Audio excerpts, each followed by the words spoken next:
Progress your knowledge চ্যানেলে স্বাগত জানাচ্ছি।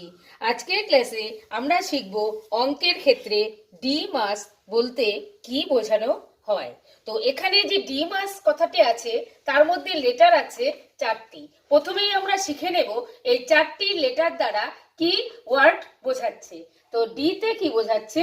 ডি তে বোঝাচ্ছে ডিভিশন। ডিভিশন। এম তে বোঝাচ্ছে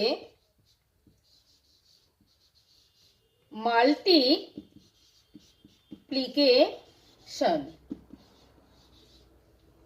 এতে বোঝাচ্ছে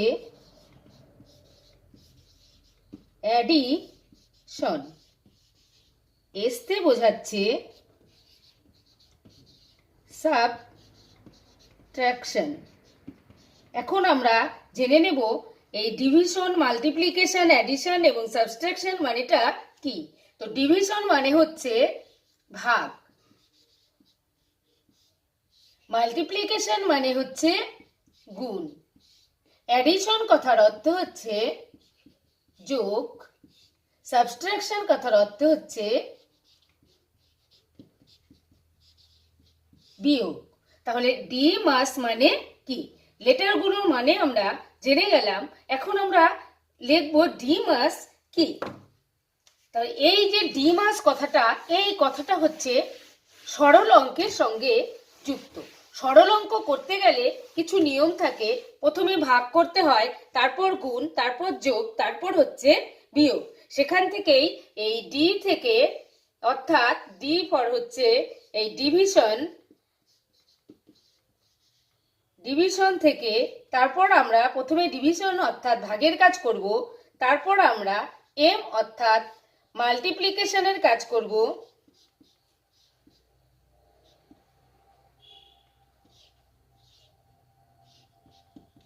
মাল্টিপ্লিকেশনের কাজ করব।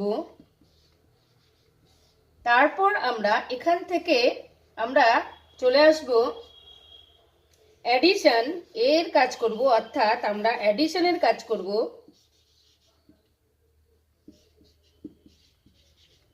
তারপর আমরা সবশেষে করব সাবট্রাকশন।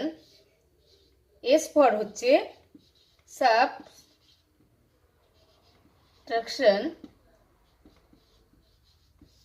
অর্থাৎ সবশেষে আমরা বিয়োগের কাজ করব। তাহলে ডিভিশন, মাল্টিপ্লিকেশন, তারপর হচ্ছে অ্যাডিশন, তারপর হচ্ছে সাবট্রাকশন, অর্থাৎ গুণ, প্রথমে ভাগ, তারপর গুণ, তারপর যোগ, তারপরে হচ্ছে বিয়োগের কাজ। এই যে আমরা গুণ, তার ভাগ, গুণ, যোগ এবং বিয়োগের কাজ করি, একেই সংক্ষেপে বলা হয়, একেই সংক্ষেপে বা ছোট করে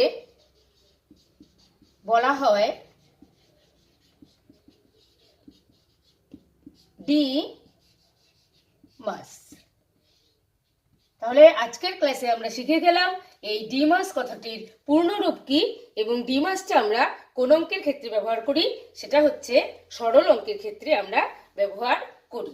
আজকের এই ক্লাসটি ভালো লাগলে লাইক করবেন, কমেন্ট করবেন, শেয়ার করবেন এবং আমার পরবর্তী ক্লাসটি পেতে আমার চ্যানেলটিকে সাবস্ক্রাইব করে আমার সঙ্গে থাকবেন।